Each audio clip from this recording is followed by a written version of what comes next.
Viewers welcome to meta style. வீடியோக்குள்ள போறதுக்கு முன்னாடி மெட்டா ஸ்டைலை சப்ஸ்கிரைப் பண்ணாதவங்க சப்ஸ்கிரைப் பண்ணிட்டு கொஞ்சம் சப்போர்ட் பண்ணுங்க. வாங்க வீடியோக்குள்ள போகலாம். ரேவதி சொல்றாங்க நான் அவரை சந்திக்க விரும்புறேன் அப்படின்னு சொல்ல அதுக்கு மயில்வாகனம் சொல்றாங்க யார் சொல்ற அப்படின்னு சொல்லி கேக்குறாங்க. அதுக்கு ரேவதி சொல்றாங்க வேற யார கார்த்திகை தான் அப்படின்னு சொல்ல மயில்வாகனத்துக்கு சந்தோஷம் தாங்க முடியல. அதுக்கு ரேவதி சொல்றாங்க நான் அவரை காதலிக்கிறேன்னு நினைக்கிறேன் அப்படின்னு சொல்றாங்க. அதுக்கு மயில்வாகனம் ஆஹா எல்லாமே ஒர்க் அவுட் ஆக ஸ்டார்ட் ஆயிடுச்சுடா அப்படின்னு சொல்லி நினைக்கிறாங்க. அதுக்கு ரேவதி சொல்றாங்க நீங்க தான் மாமா எனக்கு ஹெல்ப் பண்ணணும், அவர் எங்க மீட் பண்ணணும்னு எனக்கு தெரியல அப்படின்னு சொல்றாங்க. சரி நான் போய் கேட்டுட்டு வந்துடுறேன் அப்படின்னு அந்த இடத்துல யோசிச்சுட்டு இருக்காங்க. நம்ம ரேவதிக்கு போன் அடிச்சு சரி நான் நாளைக்கு மியூசிக் கம்பெனிக்கு தான் போறேன், ரேவதியை கூட்டிட்டு நீங்க அங்க வந்துருங்க அப்படின்னு சொல்லி கார்த்திக் சொல்றாரு. அதுக்கு மயில்வாகனம் சொல்றாரு ஏன்பா சும்மாலாம் கம்பெனிக்கு வர முடியுமா, அதுக்கு ஏதாவது காரணம் இருக்கணும்ல அப்படின்னு சொல்லி கேக்குறாரு. கார்த்திக் சொல்றாரு சுவாதி தான் நல்லா பாடுவாள, அவளுக்கு ஆப்பர்ச்சுனிட்டி வாங்கி தரேன்னு நீங்க சொல்லுங்க, அதுக்கப்புறம் சுவாதி பாடின பாட்டு எல்லாத்தையும் எடுத்துட்டு கம்பெனிக்கு வர சொல்லுங்க, நான் பார்த்து பேசிக்கிறேன், ரேவதியை நான் பார்த்த மாதிரி இருக்கும் கார்த்திக் சொல்லும் போது சரிப்பா சூப்பர் ஐடியா அப்படின்னு மயில் சொல்லிட்டு போக அப்ப மயில் வந்து ரேவதி கிட்ட போய் சொல்றாங்க இப்பதான் எனக்கு ஒரு யோசனை வந்துச்சு, கார்த்திகா அவரோட கம்பெனில போய் பார்க்கலாம் அப்படின்னு சொல்றாங்க. மயில்வாகனம் சார் இது உங்களுக்கே வந்த ஐடியாவா,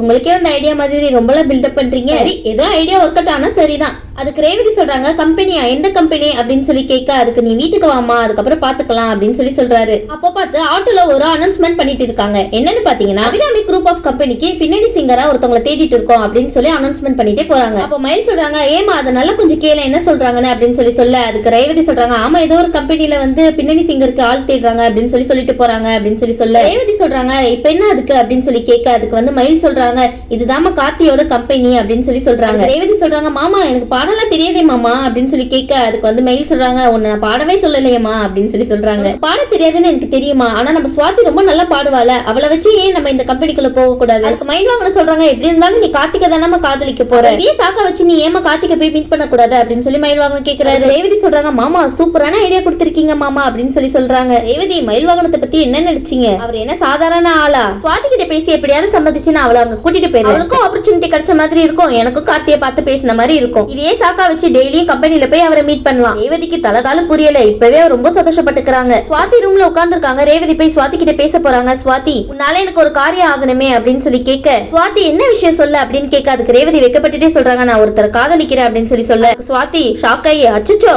யார காதலிக்கிற அப்படின்னு சொல்லி கேட்க அதுக்கு ரேவதி சொல்றாங்க கார்த்தியை தான் காதலிக்கிறேன் அப்படின்னு சொல்றாங்க. ஓ கார்த்தியவா அப்படின்னு சொல்றாங்க. சுவாதிக்கு உடனே மயில்வாகனம் கஞ்சாடையில காமிக்கிறாங்க அப்படிலாம் சொல்லாத அப்படின்னு சொல்றாங்க. என்ன நம்ம சுவாதி பிளேட்டை மாத்தி என்ன நீ ஒருத்தர் லவ் பண்றியா, அதுக்கு ரேவதி சொல்றாங்க சரி சரி இருக்கட்டும் நாளைக்கு அவரோட கம்பெனிக்கு தான் கூட்டிட்டு போக போறேன் அப்படின்னு சொல்றாங்க. அதுக்கு நான் பெரிய ஆப்பர்ச்சுனிட்டி வாங்கி தர போறேன் அப்படின்னு ரேவதி சொல்றாங்க. அதுக்கு வந்து ஓகே ஓகே அப்படின்னு சொல்லிட்டு சுவாதி கேக்குறாங்க அக்கா எனக்கு ஆப்பர்ச்சுனிட்டி வாங்கி தர போற சாக்குல உன் ஆளை போய் பார்க்க போறியா அப்படின்னு சொல்லி கேட்க அதுக்கு ரேவதி ஏய் அப்படிலாம் பேசாதடி அவர் உன் மாமா அப்படின்னு சொல்றாங்க, மரியாதையா பேசணும் சரியா அப்படின்னு சொல்றாங்க. நீதான் அவர்கிட்ட பேசி பழகி காதலிச்சு அவர்கிட்ட என்னோட லவ்வ சொல்லி அவரும் சம்மதம் சொல்லி அது அம்மா கிட்ட சொல்லி அப்பப்பா எவ்வளவு விஷயம் இருக்கு, ஒரு போராட்டத்தையே சந்திக்க வேண்டிய நிலைமை இருக்கு தெரியுமா அப்படின்னு சொல்லி கேட்க அதுக்கு வந்து சுவாதி சொல்றாங்க அக்கா நீ இது எல்லாத்தையும் பண்ணாட்டி கூட கார்த்தியே டக்கு டக்குன்னு எல்லாத்தையும் பண்ணி முடிச்சிருவாருக்கா அப்படின்னு சுவாதி சொல்ல என்ன நீ அவரை முன்ன பின்ன தெரிஞ்ச மாதிரி நீ இப்படி பேசிட்டு இருக்க அப்படின்னு சொல்லி கேட்க அதுக்கு சுவாதி சொல்றாங்க இல்லக்கா நான் நல்லதா தான் நினைக்கிறேன், எடுத்த உடனே பாசிட்டிவா நினைக்கணும்க்கா, சரிக்கா நான் பாடின கேசட் எல்லாத்தையும் எடுத்து வைக்கிறேன் அப்படின்னு சொல்லிட்டு எல்லாத்தையும் எடுத்து வச்சுட்டு இருக்காங்க நம்ம சுவாதி. அதுக்கு ரேவதி சொல்றாங்க சரி சரி எல்லாத்தையும் எடுத்து வச்சுக்கோ நாளைக்கு நம்ம அங்க போகலாம் அப்படின்னு சொல்றாங்க. அதுக்கு சுவாதி சொல்றாங்க போலாம் போலாம் அப்படின்னு சொல்றாங்க. சுவாதி ரேவதி அந்த மியூசிக் இருக்கிற கம்பெனிக்கு போயிட்டு இருக்காங்க. அந்த கம்பெனி அப்படின்னு சுவாதி சொல்ல அதுக்கு ரேவதி கேக்குறாங்க இது உனக்கு முன்னாடியே தெரியுமா அப்படின்னு சொல்லி கேக்குறாங்க. அக்கா நிறைய ஆப்பர்ச்சுனிட்டி தேடி இந்த கம்பெனிக்கு வந்திருக்கா அதனாலதான் எனக்கு தெரியும் அப்படின்னு சொல்றாங்க சுவாதி. அதனாலதான் இந்த இடத்துக்கு உனக்கு கரெக்டா கூட்டிட்டு வந்துட்டேன் அப்படின்னு சுவாதி சொல்றாங்க. அப்போ சுவாதியும் ரேவதி அந்த கம்பெனிக்குள்ள போறாங்க. கம்பெனிக்குள்ள போனதுக்கு அப்புறம் அங்க வெயிட் பண்ணுங்க அப்படின்னு சொல்றாங்க. அப்ப அவங்க சொல்றாங்க கார்த்திகை மீட் பண்ணணும், ஆடுறதுக்காக இன்டர்வியூ வச்சிருக்காங்க அதுக்காக வந்திருக்கோம் அப்படின்னு சொல்றாங்க. அதுக்கு சரிங்க நீங்க இங்க உட்காருங்க அவர் இனிமேதான் வருவாரு அப்படின்னு சொல்றாங்க. அப்ப கார்த்தி கோட் சூட்டோட செம்ம மாசா என்ட்ரி தராரு. ரேவதி அப்படியே மெய் மருந்து போய் பாக்குறாங்க. அப்போ கார்த்தி ரேவதியை கண்டுக்காம அப்படியே போறாங்க. ரேவதி கார்த்தியை பார்த்து சிரிச்சுட்டே இருக்காங்க. கார்த்தி வந்து சும்மா இல்லாம அக்கா கோட் சூட்ல ஆளு சூப்பரா இருக்காருக்கா அப்படின்னு சொல்லி வம்பிழுக்கிறாங்க நம்ம ரேவதியை. ரேவதி சொல்றாங்க சும்மா இருடி அப்படின்னு சொல்றாங்க. கார்த்தி அங்க உள்ளவங்க கிட்ட வந்தவங்க எல்லாம் நல்லா பாத்துக்கோங்க அப்படின்னு சொல்றாரு. அப்போ அவங்களுக்கு ராஜ மரியாதை கொடுக்கறாங்க. ஜூஸ் தண்ணி எல்லாமே கொடுத்துட்டு இருக்காங்க. எங்க கம்பெனில இதெல்லாம் வழக்கம் தான், நீங்க சாப்பிடுங்க அப்படின்னு சொல்றாங்க. அப்போன்னு பார்த்து கார்த்தி அவங்கள உள்ள வர சொல்றாங்க. ரேவதி கார்த்தியை பார்க்கணும்னு சந்தோஷத்துல ஆச்சரியமா கதவை திறக்கிறாங்க. ரேவதி மனசுக்குள்ள கடவுளே என் தங்கச்சிக்கு ஆப்பர்ச்சுனிட்டி வாங்கி கொடுக்கறது ரொம்ப முக்கியம் தான், ஆனா அதை விட கார்த்தி என்ன காதலிக்கணும் அது அதை விட முக்கியம் அப்படின்னு சொல்றாங்க. நீங்க கவலைப்படாதீங்க ரேவதி உங்க நல்ல மனசுக்கு எல்லாமே நல்லதான் நடக்கும், கடவுளே நீங்க தப்பா எனக்கு துணையா இருக்கணும் அப்படின்னு வேண்டிட்டே உள்ள போறாங்க. கார்த்தியை பார்த்த உடனே அழகா சிரிக்கிறாங்க ரேவதி. கார்த்தி வாங்க வாங்க வந்து உட்காருங்க அப்படின்னு சொல்றாரு. கார்த்தி சொல்றாங்க அதாவது மாமா அப்படின்னு அப்படின்னு சொல்ல அதுக்கு ரேவதி என்ன மாமாவா அப்படின்னு ஷாக் ஆகுறாங்க. என்ன இவ மாமான்னு கூப்பிடுறா அப்படின்னு ரேவதி யோசிக்கிறாங்க. சுவாதி இல்ல நான் கடவுளை கும்பிட்டேன் அப்படின்னு சொல்லி ஏதோ சாக்கு சொல்றாங்க. சுவாதி அவசரப்பட்டு மாட்டிக்காதீங்க, என்ன வேணும்னு கார்த்தி கேட்க இது மாதிரி நாங்க அட்வர்டைஸ்மெண்ட் பார்த்தோம், ஆட்டோல இங்க பின்னணி சிங்கருக்காக ஆள் எடுக்கிறாங்க அப்படின்னு சொல்லி அனௌன்ஸ்மெண்ட் கேட்டோம். இவன் என் தங்கச்சி சுவாதி ரொம்பவே நல்லா பாடுவா, இவளுக்காக ஆப்பர்ச்சுனிட்டி கேட்டு தான் வந்திருக்கோம் அப்படின்னு சொல்லி சொல்றாங்க.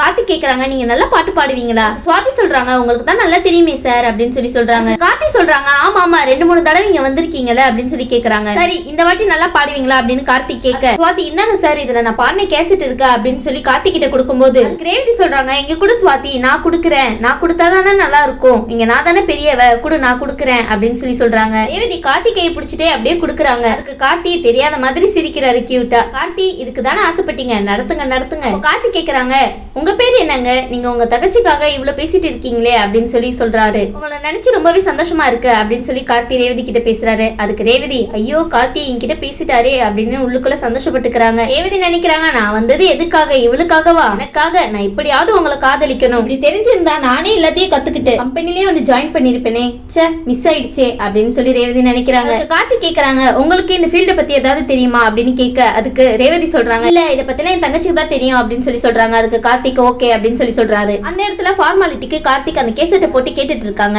கார்த்திக் சுவாதி பாடுறதை கேட்டுட்டு நல்லா இருக்கு ஆனா சில பல கரெக்ஷன்ஸ் மட்டும் தான் பண்ணணும் அப்படின்னு சொல்லி சொல்றாரு. கார்த்திக் வந்து சொல்றாரு நீங்க அந்த ரூம்ல போய் வெயிட் பண்ணுங்க உங்களுக்கு பாடுறதுக்கு ஆப்பர்ச்சுனிட்டி தரேன் அப்படின்னு சொல்லி சொல்றாரு. ரேவதிக்கும் சுவாதிக்கும் ரொம்பவே சந்தோஷமாயிடுச்சு. ரேவதி சொல்றாங்க ரொம்பவே சந்தோஷமா இருக்கு, என்னோட தங்கச்சியை இவ்வளவு கௌரவப்படுத்துவீங்கன்னு நான் நினைக்கவே இல்லை அப்படின்னு சொல்லி சொல்றாங்க. கார்த்திக் சொல்றாரு உங்க தங்கச்சிக்கு இருக்கிற திறமைக்கு ஆப்பர்ச்சுனிட்டியை எங்க கம்பெனி சைட்ல இருந்து கண்டிப்பா நாங்க தருவோங்க அப்படின்னு சொல்லி கார்த்திக் சொல்றாரு. ரேவதி தாங்க தாங்க அப்படின்னு சொல்லிட்டு உங்களை நான் நல்லா பாத்துக்கணும் தான் நினைக்கிறேன் அப்படின்னு மனசுல நினைச்சுக்கிறாங்க நம்ம ரேவதி. உடனே கார்த்தி எல்லாம் முடிஞ்சிட்டு சரிங்க நான் கிளம்புறேன் அப்படின்னு சொல்லிட்டு கிளம்புறாரு. அதுக்கு வந்து ரேவதி கேக்குறாங்க எந்த சைடு போறீங்க அப்படின்னு கேக்குறாங்க. நான் வந்து வேற ஒரு இடத்துக்கு போறேன் அப்படின்னு சொல்லி சொல்றாரு. அதுக்கு ரேவதி நாங்களும் அந்த சைடு தான் போறோம் அப்படின்னு சொல்லி சொல்றாங்க. சரி நீங்க போகும்போது எங்களை அப்படியே டிராப் பண்ண முடியுமா அப்படின்னு கேக்குறாங்க. அதுக்கு கார்த்திக் வந்து வேணாமா சொல்லுவாங்க. நம்ம கார்த்திக் என்ன சொல்றாரு பாத்தீங்கன்னா வாங்க கண்டிப்பா டிராப் பண்ணிடுறேன் அப்படின்னு சொல்லி சொல்றாரு. அப்ப கார்த்தி ரேவதியும் சுவாதியும் 2 பேரையும் கார்ல கூட்டிட்டு கிளம்புறாங்க. சுவாதி சொல்றாங்க அக்கா நீ ஏன் எல்லாத்துக்கும் தயங்கிட்டு இருக்க, வா இது நம்ம வருங்கால மாமாவோட வண்டி தானே, தயங்காத அப்படின்னு சொல்லிட்டு சுவாதி ரேவதி கையை பிடிச்சி கூட்டிட்டு போறாங்க. கொஞ்ச நேரத்துக்கு முன்னாடி ரேவதியும் ஆசைப்பட்டிருக்காங்க சே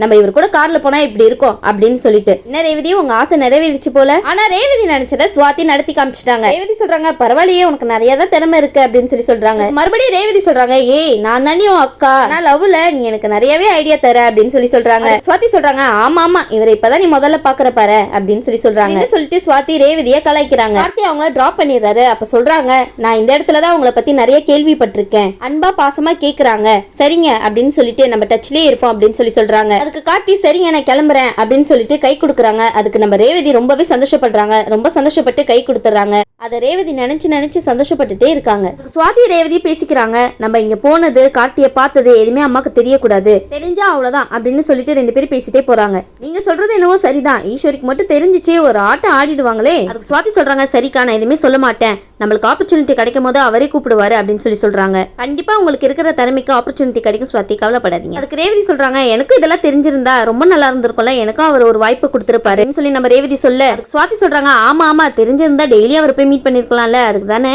அப்படின்னு சொல்லி சொல்றாங்க. அதுக்கு ரேவதி சொல்றாங்க இல்ல சுவாதி இதுதான் சாக்குன்னு நான் டெய்லி அவர்கிட்ட போய் பேசி பழகி அவரை காதலிக்க ஒரு நல்ல சந்தர்ப்பம் அமைஞ்சிருக்கும்ல அதுதான் சொன்னேன் அப்படின்னு சொல்லி சொல்றாங்க. சுவாதி சொல்றாங்க இல்லக்கா நீ என்ன கூட்டிட்டு போறப்ப கூட அவர் மனசு மாத்துறதுக்கு ஒரு நல்ல வாய்ப்பு கிடைக்கும்க்கா, ஒன்னும் கவலைப்படாதக்கா அப்படின்னு சொல்லிட்டு சுவாதி பேசிட்டு இருக்காங்க. என்னவோ ஆனா இதுக்கு எதிரானவங்களே நம்ம ஈஸ்வரி தான். கண்டிப்பா இந்த விஷயம் ஈஸ்வரிக்கு தெரிய வந்து ஏதாவது சூழ்ச்சி பண்ண ரெடியா இருப்பாங்க. பாத்துக்கோங்க ரேவதி. அடுத்த எபிசோட்ல என்ன ட்விஸ்ட் இருக்குன்னு வெயிட் பண்ணி பார்க்கலாம். இந்த வீடியோ உங்களுக்கு பிடிச்சிருந்துச்சுன்னா லைக் பண்ணுங்க, ஷேர் பண்ணுங்க, மறக்காம மெட்ராஸ் ஸ்டைல சப்ஸ்கிரைப் பண்ணிடுங்க. தேங்க்யூ.